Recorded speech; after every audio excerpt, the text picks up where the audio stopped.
overcome each other every morning despite adversity. Every morning is a new opportunity, a silent rebirth that invites us to start again, to build a better self. It doesn't matter what happened yesterday, if you failed at something, if you argued with someone, if you felt that you couldn't cope with the weight of the day, because today you can do it differently. Life is not made for those who never stumble, but for those who learn to get up again and again. To overcome yourself every morning is not a distant goal or an idealistic dream.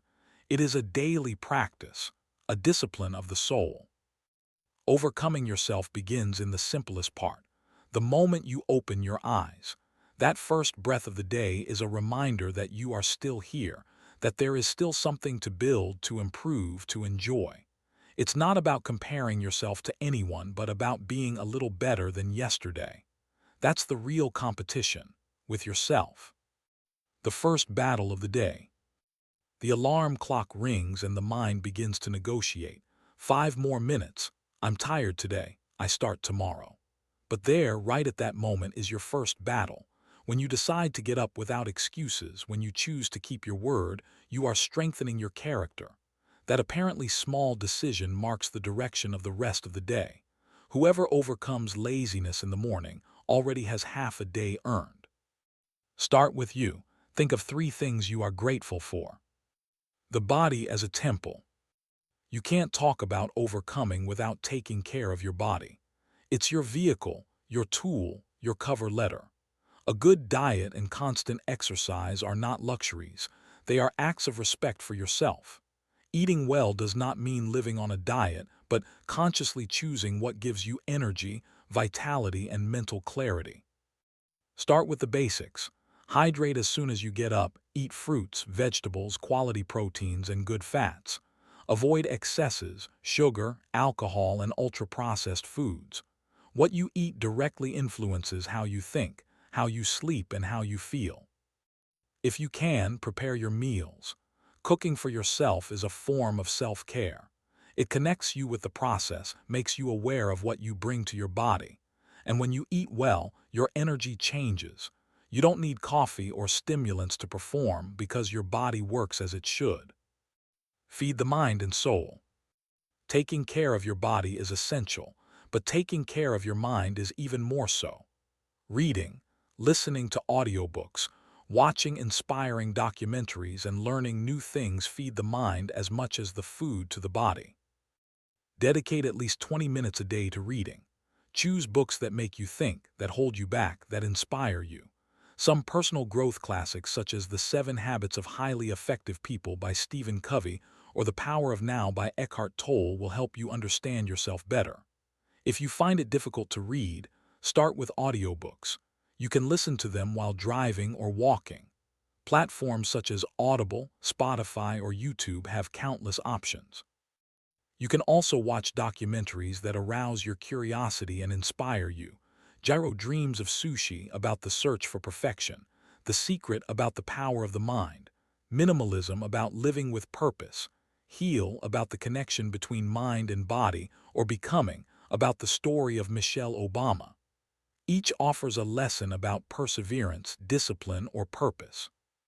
Reading and constant learning help you keep your mind young, active, and prepared.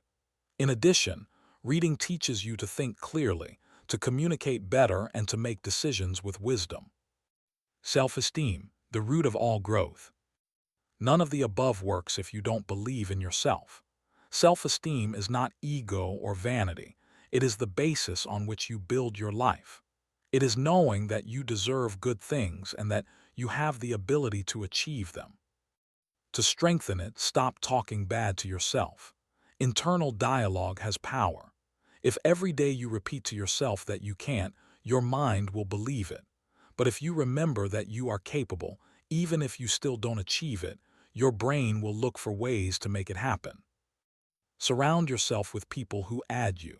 Avoid environments where criticism, gossip, or complaint reigns. If your friends or your environment do not inspire you, change the circle. You don't have to cut with anyone in a radical way, but you can choose who you share your energy with.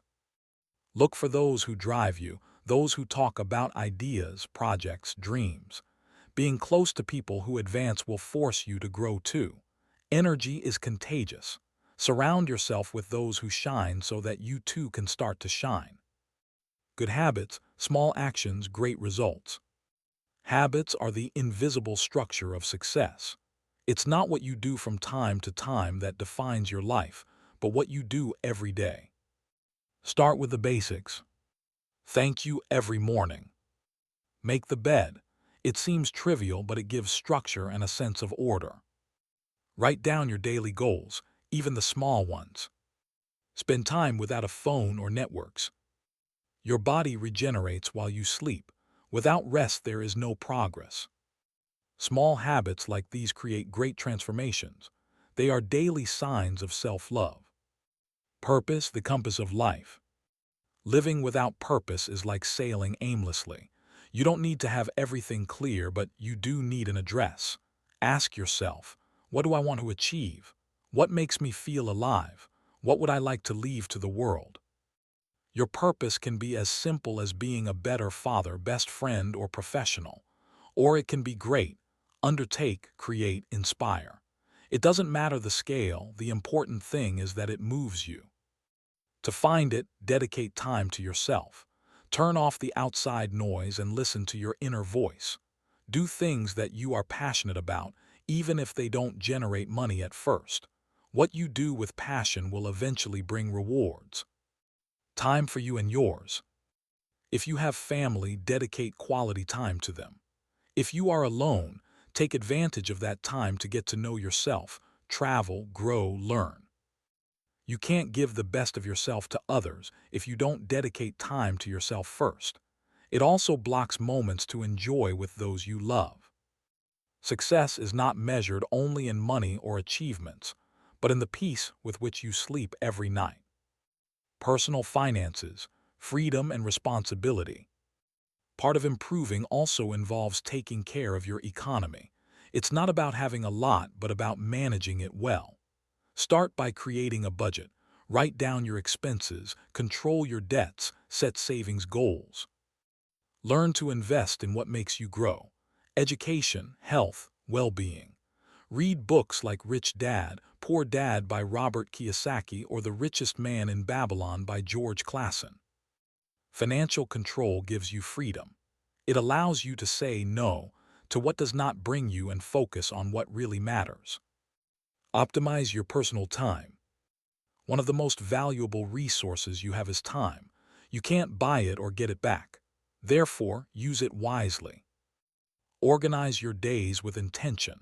Define your priorities. Avoid multitasking and leave spaces to rest.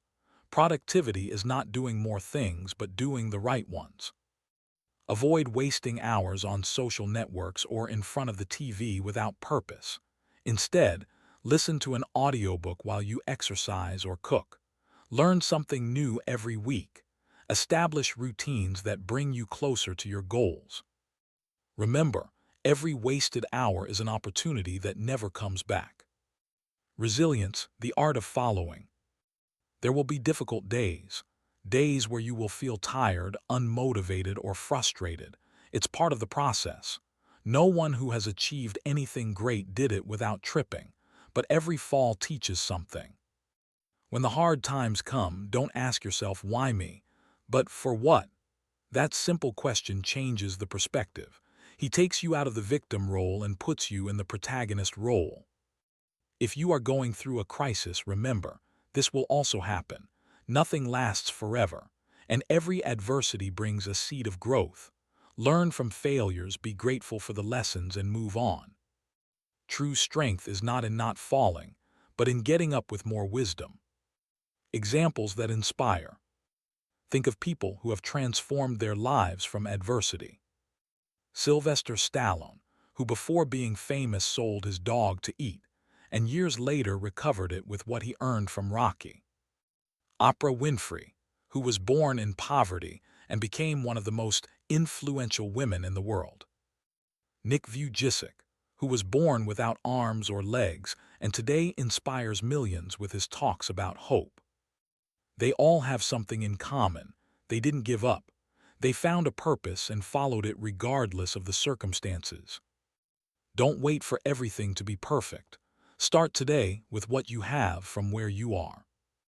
The simple fact of getting up, taking a deep breath and saying, "Today I'm going to try again," is already an act of greatness.